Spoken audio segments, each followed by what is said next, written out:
when your child is using intense energy as a way to protect themselves. You are reading this because your child's signs were mainly in checklist 4, which most likely means that they are using intense energy as a way to protect themselves in some way. Most children on the autism spectrum have difficulty communicating their wants and desires to us neurotypical people. Sometimes hitting and punching is the last resort our children use to gain much needed control in their lives. For example, I watched a very wonderful and dedicated mother play with their 4-year-old daughter named Ellie, who's on the spectrum.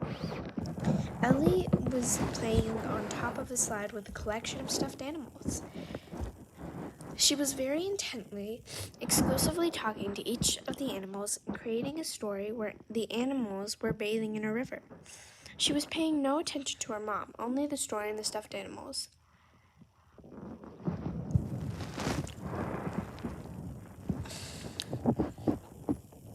Her mom, wanting to get her child's attention, kept trying to get in on the action. First, she moved really close to her daughter and said, "Hey, Ellie, look, I have a lovely duck. Hey, look. This duck is so lovely." Ellie did not respond but kept playing on her own.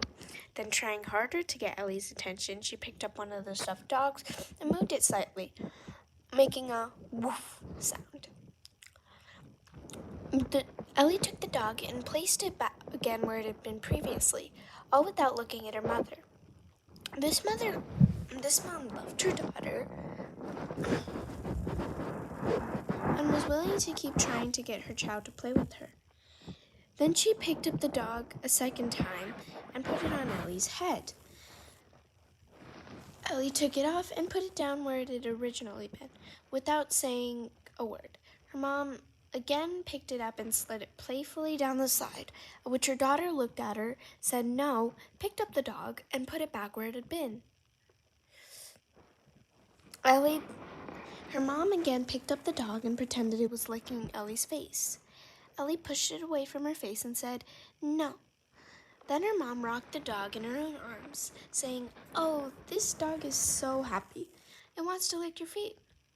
Ellie said no and moved her feet underneath her so her mom was unable to reach them. She then took the dog away from her mom and put it in its original place among the other stuffed animals. Her mom again picked up the dog and made the dog tickle Ellie's armpit. Ellie took the dog away from her mom and pinched her mom's arm. At that point, her mom moved away from her daughter looking a little dejected and stopped moving Ellie's animals. Later, when Ellie's mom and I were discussing the session, she said to me, "I'm so glad you saw that. I don't understand why she pinched me. It came right out of the blue." We often cannot see that we are actually getting in the way of our child's need to create an ordered, predictable, and controllable response world, or that we are not responding to our children's already clear communication. Ellie's mom sincerely did not mean to be controlling or go against her child. She was just so eager to interact and become part of her world. This was all she could focus on as she plays with her daughter. I'm sure we can all relate to that. Remember that it is very important for a child to feel a sense of safety in a world that can be very confusing for them. When this world is repeatedly interrupted by others who are unintentionally trying to stop them from doing what they want, our children may feel a need to go to all lengths to defend their well-being. Exercise 9.2.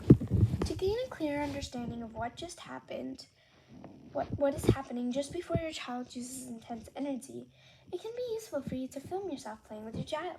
This way you will get to see how you may be unintentionally not giving your child control as you interact and play with them. The idea is to catch a moment on film when your child has intense energy so you can see what happened just before it. Set up a camera. You can use a phone or another device in the room where you interact with the most with your child. There's no need to have performance anxiety as nobody will watch it but you. When you are about to spend a few moments of one-on-one time with your child, switch it on. There's no need for someone else to film. Just pop the device on top of a TV or shelf where your child cannot reach it. If you do this enough times, you're bound to catch a moment when your child is using intense energy. Watch that piece of film and look to see if there were any moments when your child indicated they want you to stop something or not do something, and you at the time did not realize, so you did not respond to their no. Were you trying to stop them from doing their stims? Were you sitting close to them? Maybe you were so close that you were touching them or sitting right beside them. As you watch the film, try to be as compassionate as you can to yourself. You're doing the very best you can, trying to love and help your child who responds very differently from most children. Be excited if you see yourself doing any of the above actions. This is exciting because it will help you know that you can change what you can change that will help you and your child have more gentle interactions with one another. You giving your child more control and your child being more physically gentle with you. There's nothing but good news here. If this exercise reveals the reason why your child hits, then apply the following strategies when you play with your child. Think the following thoughts. My child is doing the best they can to take care of themselves. They're not being bad or mean. I'm doing the best I can to help and interact with my child. Listen and respond. Sometimes we can be so focused on getting our children to interact with us that we do not focus our attention on listening to what they're already communicating. Shifting your focus to listening and responding to your child will help you see the communications that your child is already giving you, and will help your child not to use intense energy as a way to get you to listen. You can do this by paying attention to any movement they might make in response to your initiation. For instance, notice if they move away from you or if you move toward them. Notice if they move or take away an object just after you touch it. Notice if they say yes or no to something you initiated. Once you see these communications, you can then respond to them, thus giving your child the control they crave. Do the following. If your child moves away from you as you move closer, take note and do not move toward them again. You could even tell them, I noticed you moved away when I moved closer. I'll just stay here for now. If you notice that they move or take away any toys you try to touch, stop touching or moving their toys. You could tell them, I see you do not want me to touch your toys. That's okay. I will not touch them again. I shall go and get my own collection of toys to play with. If you notice that they indicating no to you, you can say to them, thanks for saying no. I will not do that anymore. These are all ways that will help you be more responsive to your child's indications.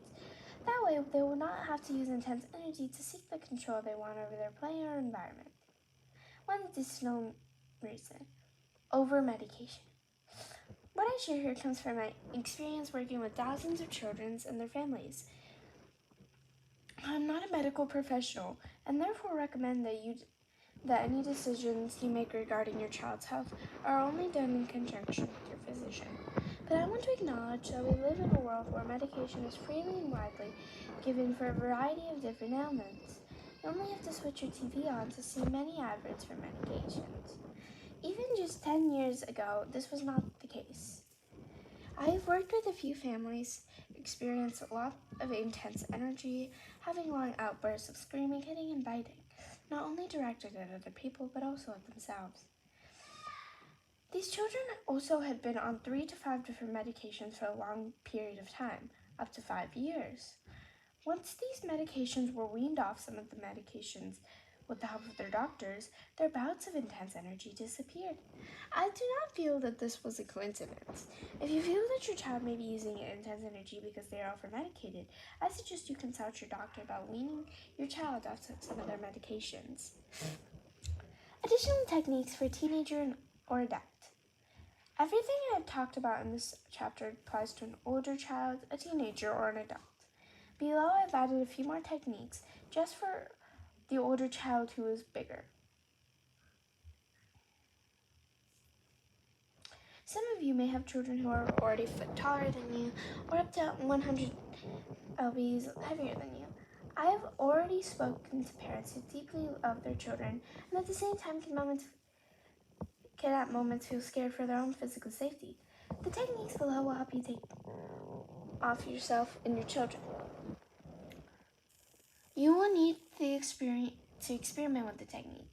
Any one of them might work, So you may want to find out which one or which combination is the most useful for your child and situation. Create ways to be safe. The first place to start with is to set up your environment so you can protect yourself physically when your child has intense energy. Once you feel you can create a safe place for yourself and protect yourself, it will help you to relax. Feeling relaxed around your child is something I know you want, and you can have it again. Below are things you can do to help yourself feel more confident that you can take care of yourself physically. Since you know your child may use intense energy, be prepared and get a barrier that you can put between you and your child so you can protect yourself from being hit. Big cushion, crash mat, or mattress. Add 2 handles to one side of the mattress. Crash mat or big cushion, enabling you to link your arms through them and hold it in front of you. Linking your arms through these handles will give you a secure hold to keep it in place if your child tries to pull it away from you. Have these readily available in the room you and your child most frequent. When you see the signs that your child gives that mean they're likely to have intense energy, move calmly over to where your big crash mat, cushion, or mattresses and put it between you and your child. That way, if your child comes over to hit you, you can put it up so that you do not get hit. Try to remove your attention. When your child starts to show signs of intense energy, try to take your attention off your child by going to the other side of the room and start to do something else, like reading a book. If possible, leave the room. Sometimes it helps our children if we leave them alone for a little while to work out their intense energy. This was very effective for Olivia. Olivia, a 16-year-old with autism, was bigger and heavier than me and would have numerous periods of intense energy throughout the day. When she started to show signs of having intense energy, whoever was working with her at that time would leave the room she was in for a while until she worked herself through it. We found that talking to her and trying to interact with her would only escalate her intense energy. When we left for a while, it was easier for her to work through it and nobody got hurt. We would leave very quietly and say as respectfully as we could that it seems she could do with some time alone and that we would be back soon. When she relaxed, we would return. This is just another way of getting out of the way. If you have a child who may follow you around the house and use intense energy, find a room in the house where you can go to protect yourself. Think of a place in your house where you can go where your child cannot follow you. Think of a room that you can go into and lock yourself in from the inside. A bathroom may be a great place for this. A bathroom can be a great place for this. When your child shows the signs that they're about to have intense energy, get up calmly and let your child know that you are going to the bathroom. Stay there until you feel your child has worked through their intense energy. This has worked extremely well with Keith, who is 33 years old and sometimes follows Mom when he had intense energy. She would go into the bathroom at the first sign that he might be getting intense energy. She reported that it worked really well for her. Before she started to use this technique, he would hit her up to 5 times a day. Once she applied this strategy, she would follow her only once a day to the bathroom and bang on the door, demanding that she came out. When this happened, his mom would explain to him that she would not come out because she could see that he was having intense energy and did not want to be hit. She would suggest that he could go and jump on the trampolines in the living room to get his excess energy off. After a couple weeks of doing this, Keith stopped hitting his mom or following her. She reported that being able to leave and go to the bathroom to protect herself was something she had never considered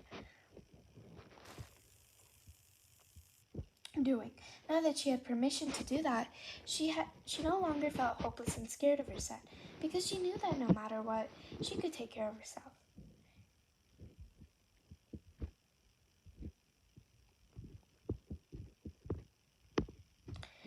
Say stop and redirect. After doing the exercise earlier in this chapter, you will know the signs that your child gives when they are about to use intense energy. Once you see these signs your child is moving towards you with intense energy, find a strong place inside yourself or putting your hand out in front of you like a policeman directing traffic and say stop to your child in a strong, firm voice. I'm not talking about saying stop in an angry way or screaming it, but being like a force of nature. It's about finding a strong, living place inside ourselves that lets them know that we do not want them to hit us or be intense with us. We want to focus the strong energy in their direction so that it jolts them and they can clearly hear what you want them to do. Once you have firmly and with great conviction said stop, immediately redirect your child to use their intense energy in another way. You do this in the same strong and firm way. You could point to the trampoline and tell your child to jump on it. Point to a crash mat or big cushion and tell your child to throw their body into that. Guide your child into doing 10 jumping jacks. The two examples below show what the above techniques look like in action. In the first example, I worked with Tim, a 21-year-old young man with a vocabulary of about 50 words, and would get people in headlocks and punch the side of their bodies. He was much bigger and stronger than me, so I could not afford to get in this position for long. Just before Tim was about to have intense energy, his eyes would glaze over and he would start pacing and banging the sides of his body into the walls. Apply the above techniques. When I said the signs he was about to have intense energy, I moved away from him. I put my big therapy ball in front of him. When he started to move toward me, I put my hand out and said very firmly and stopped. Said stop. He stopped every time. I immediately redirected him onto the trampoline so that he could get the excess energy out.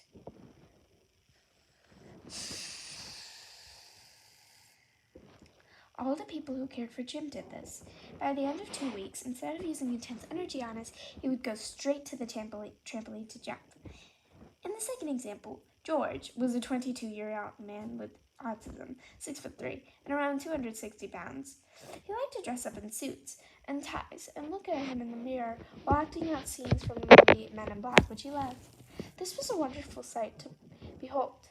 George, however, had no idea of his strength.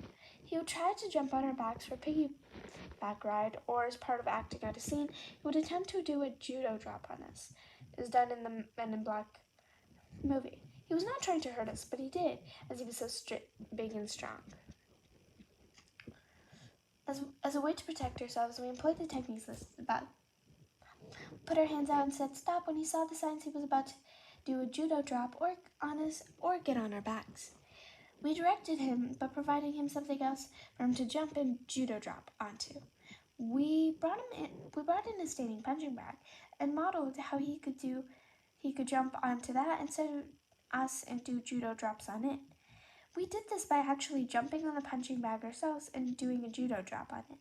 After 3 full days of modeling this for him, he understood what we were asking him to do. On the 4th day, he would start to come to us. We would say stop and offer the punching bag, and he would go with it. By the 5th day, he was jumping on the standing punching bag without having to be redirected. And then about diet.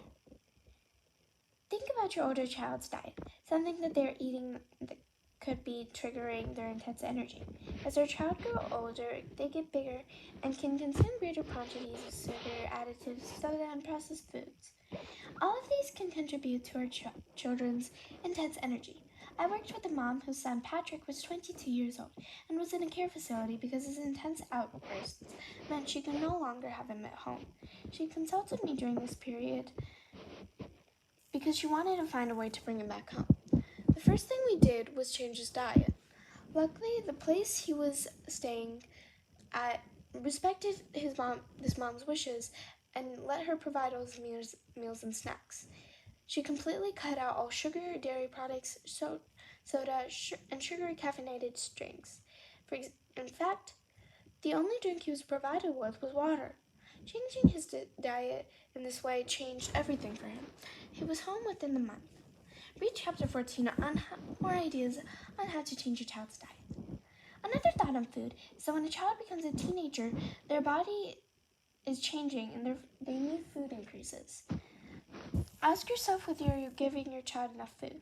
Maybe your child is getting too hungry, which could create feelings of agitation within their body that they do not recognize as hunger. See chapter 6 on interception. When your child hits slap by themselves. Some of your children on the spectrum will also hit themselves. Below are the most common ways I've seen them do that. Banging their head on a wall, floor, window, or other hard surface. Slapping their forehead. landing the fleshy part of their thumb, slapping the side of their head, right at the edge of their forehead, slapping their thighs or their chin area. In the autism world, these behaviors are often labeled as self-injurious or self-harm. I think these labels can be misleading. I've yet to meet a child or an adult on the spectrum who is doing these behaviors because they want to injure or harm themselves. I know it sounds counterintuitive, but just like hitting another person, our child hit themselves as a way to help themselves, not harm or injure themselves. Just like any other behavior, our children are doing this too for a reason. These behaviors can be scary as none of us wants our children to hurt ourselves. In my experience, these behaviors look very dramatic, but they don't actually hurt half as much as they look as if they should. I've worked with numerous children and adults who bang their head. To get an understanding of what it feels like to bang your head, I have done this myself, on the wall and on the floor. The interesting thing is I have found out it does not really hurt. Our children are very careful to bang their head in the strongest part, which is the front of their forehead, or the sides of their head, thus creating a strong sensation but no pain. I've also bitten the fleshy part of my thumb. That too does not hurt like you would think it would, as it is thicker and a more hardy part of the hand. These behaviors can look painful to us, but remember our children's brains are wired differently to ours. What you feel is painful may not feel painful to them. Our children are very soft, and if it hurt, my experience is that they would stop doing it. I once worked with a lovely 4-year-old who would often bang his head. During my work with him, he would rush over to me, check for my hip bone and then my knee bone, and bang his head in the softest part of my thigh. He was not silly. He did not want to hurt himself. I've watched a 7-year-old accidentally bang his head on the side of a table, clearly hurting himself. Not badly. Having hurt himself, he made sure he never banged himself in that place again. Adopting these perspectives will help you feel more at ease when your child does hit, bite, or slap themselves. It will also help you to look for possible reasons as to why they are doing it. Once you find the reason, then you can help your child get what they are looking for in a different way. Below are the most common reasons. The sensation they are creating in their body has a purpose. The hitting may be creating a helpful sensation in their bodies. It may be waking up a part of their body that is numb or that they cannot feel. It may feel really good to them, like when someone rubs your shoulders and finds the right spot and releases it for you. Instead of just trying to stop the behavior, we could actually help them. If your child is headbanging, offer strong squeezes to the head by putting one hand on their forehead and one hand on the back of their head and applying pressure. Do the same thing while putting your hand on either side of their head. This way that you can help them with the sensation they're craving. To learn more about this and strategies to help your child, read the section of this chapter called Using Intense Energy as a Way to Take Care of Their Sensory Channels. Do a similar thing if your child is banging the side of their thighs or any other part of their body. Apply pressure to that part of the body. This is helping your child know that they can ask for help and get the pressure they need in another way. The 4 reasons that our child hit other people are also applied to our children hitting themselves. Fill out the checklists at the start of this chapter from the perspective of what is happening before and after your child hits themselves. Apply the corresponding techniques, again from the perspective of them hitting themselves. Techniques in action. Aradhya, a sweet 8-year-old on the spectrum, would bang her head on glass doors and windows multiple times a day. As you can imagine, Aradhya's mom was very concerned. She had tried many times to tell her daughter not to do this. She told me she had done this in a loving way and in an angry way, pulling her away each time she did it. It got so worrying that she could not leave her daughter alone for a minute, for fear of her doing it while she was in another room and then breaking the glass and cutting herself. After talking through all the unique circumstances around Aradhya banging her head, we determined that she was doing this to see her mom's reactions. The solution for this was not to give her a big reaction. See the section when your child is using intense energy to see a reaction in this chapter. We decided it was that it was safe not to rush over and tell her to stop. She had been banging her head in this way for over a year and not broken the glass, so she was unlikely to now. Her mom, along with feeling more peaceful about her doing this, did not give her any reaction or ask her to stop. To her mom's delight, Adatya stopped doing it just 2 days after her mom not reacting, and has not done it since. Zayan, a not yet verbal 12-year-old on the spectrum, would slap his forehead and bite his thumb when his parents and teachers said no to him. Most of the times after he did this, his parents and teachers would give him what he wanted. They were very uncomfortable with him harming themselves in this way and shared with me that they could not understand why he did it. After we discussed the different circumstances surrounding him slapping and biting himself, it was clear it was a form of communicating that was useful to Zayan. Once his parents saw that themselves, they felt relieved that he was not trying to hurt himself and helped him find another way to communicate his wants. See the section when your child is using intense energy as a way to communicate their wants in this chapter. Once they did this, Zayan stopped hitting himself completely. Troubleshooting. My child bangs her head on the wall, so much so that she often has bruises on her head. What should I do? If we adopt the belief that there is a reason your child is headbanging, then we can observe her more clearly for looking for signs as to why she may be doing this. If we believe that it is harmful for her, then our immediate response is just to stop it. I'm sure you've tried this and she still continues. When a child headbangs, it could be that they need pressure on their head. She could also be banging her head as a way to communicate something to you. The way you would know this is if she banged her head after you just said she cannot have something. For a fuller understanding of this and how to help your child if she is headbanging for this reason, please read the section of this chapter called When Your Child is Using Intense Energy as a Way to Communicate Their Wants. My child with autism hit her 18-month-old baby sister. I think she's just doing it to get a reaction out of me, but I cannot just ignore it. What should I do? The important thing here is to take care of your 18-month-year-old and not give a big reaction to your child with autism. Typically, a child who hits gets either a lecture or a timeout and a lot of attention for hitting. I suggest changing the dynamic by using the following strategy. Pick up your 18-month-old, ignoring your child in the spectrum, and quietly leave the room. Do not talk to your special child about how important it is not to hit her sibling, as I'm sure you've told her this many times. Talking to her about this at the time may be giving her the attention she is seeking. Make no other big issue of the situation. Give her the attention she is seeking when she's playing gently with her sibling. At a time where your child are playing or cooperating peacefully together, go to your child with autism and give her much praise and stay and play with her a little. Show her that being gentle with her sibling is the way to get attention and a reaction from you. The strategy worked beautiful with Wayne. Wayne was 8 and had been hitting his younger sibling for 3 years. His parents had tried everything, but nothing had worked. When they first started their consultations with me, I suggested the above strategy.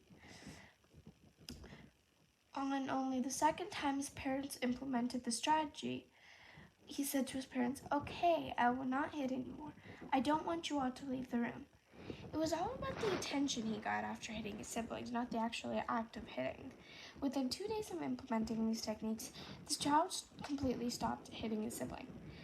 Another important consideration is that there's usually only a limited period of time that we can leave our special children and our typical children alone together in harmony. If we leave them to go along, either a special child or just take something that our typical children want, or our typical children don't respect or see our special child's attempts to say no, then things can get fraught between them. When I would babysit my special goddaughter and her brother, I knew that I could only leave them alone for a maximum 7 minutes to do something like start to cook dinner or put on the laundry. This was because my goddaughter's brother, who was so super friendly, would get too close to her sister and unintentionally disrupt her play. If I had to focus my attention on something else, I made sure I put my focus back on both of them within the 7-minute time frame. This really helped and reduced any squabbling that would have otherwise taken place. I tried to keep her little brother with me as much as I could. He loved helping me cook. As my goddaughter became more flexible and less controlling, the time frame they could be left alone together grew. It's time to become a detective again and find out what your child's time frame is. For now, I would suggest not leaving them unsupervised in a room together for longer than this time frame. How can I not react when my child bites me? It hurts. I will pass on to you what my teacher, Bryn Hogan, executive director of the Signals program, taught me when I asked her the very same question. If you don't want to get hit again, don't react. This very simple sentence has helped me through countless episodes of intense energy. If your child bites you, maybe you cannot stop it from hurting, but you can stop yourself from yelling about it, just as you do at the doctors or the dentists. When you are going a painful procedure, most of you will suck it up and keep quiet. It's no different here. My child really likes to play with my hair, which also includes pulling it. Lots of our children are interested in playing with hair. It is a fun sensory activity. If you have a child who always finds your hair irresistible and is not always gentle, then I would encourage you not to make it available for your child. You can put your hair up in a ponytail or a bun. I worked with one lovely mom who wears a swimming cap when she's playing with her daughter. I know that might sound like a dramatic step, but she says it has completely changed her relationship with her child, as she is no longer afraid that her child will pull her hair and can now easily and happily interact with their daughter. Another useful step is to give your child an alternative. Get a doll with long hair or a wig and offer it to your child, letting them know that they can play with this hair instead of yours. My child will scratch her hands until they're raw, so much she has to wear bandages so that they can have time to heal and not get infected.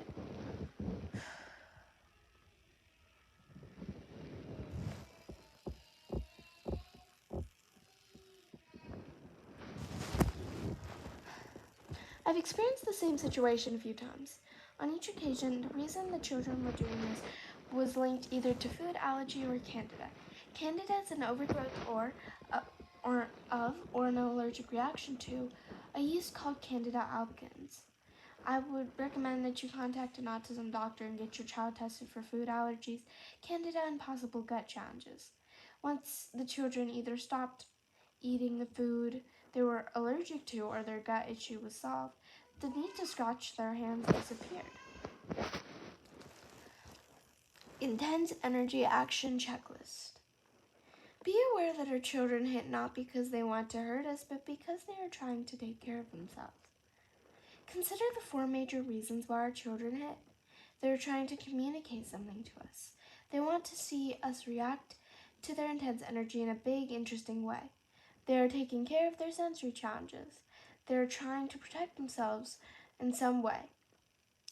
Notice the signs that your child gives 15 minutes before or during the times when they are using intense energy. Find out which checklist group your child's signs are in. It will either be group 1, 2, 3, or 4. Do the following if you are in checklist group 1. Think, my child is hitting me in a way in an attempt to communicate. Their actions are not connected for their love of me or their respect of me. I can help my child by giving another way to communicate. Move slowly. Explain to your child that you do not understand their intense energy. Move fast to other forms of communication, such as verbal communication, sounds, and physically moving you. Move out of the way when you see the signs that your child is about to have intense energy. Give your child an alternative if they want something that you can or do not want to give them. Do not give your child the thing they had intense energy for. Make sure you ask your child to communicate either verbally or non-verbally if you decide to give the thing to them. Tell them you gave it to them because they use this new way of communication communicating, not because they hit you. Be persistent and consistent with using the above techniques each time your child has intense energy. Do the following if you are in checklist group 2. Think, my child is hitting me in to get a reaction. Their actions are not connected to their love of me or their respect for me. I can help my child not by not reacting in a big way to their hitting, and give them something else to react to that will enhance their lives. Change your reaction to your child's intense energy. Change your reaction to a non-reaction. Be quiet, calm, and non-interesting in your response. Explain calmly just once that you want your child to be gentle and that you do not understand what their hitting means. Give a big, fun, over-the-top reaction to all the times when your child is gentle.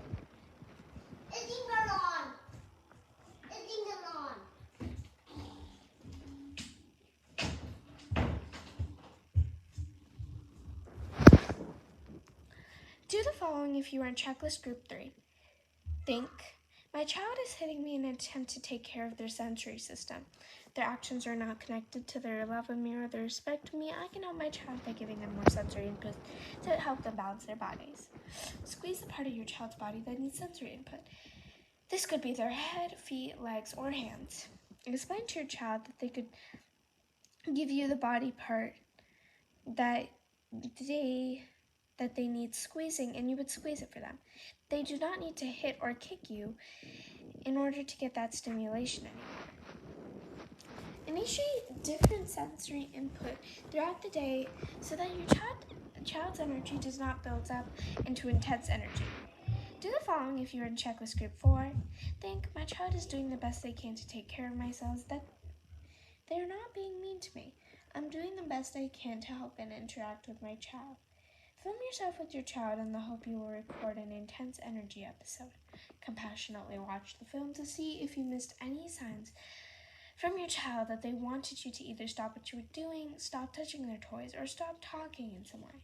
Listen and respond to your child's cues of no more as you play with your child. Employ techniques for an older child who is bigger, such as a teenager or adult. Create a safe environment for yourself. Have a big therapy ball, cushion, crash mat, or mattress that you could put between you and your child. Leave the room when you first see the signs that your child is going to use intense energy. Find a place in your house where you can go where your child cannot follow you, such as a bathroom. Redirect your child's energy. Put out your hand in a stop sign and loudly and firmly say stop as your child comes towards you with intense energy. Redirect your child to jump on the trampoline, throw themselves onto the crash mat, or do another strong physical activity. Check your child's diet. This is going to be an adventure for you. I hope that you now feel equipped with enough tools to confidently help your child when they have enough intense energy.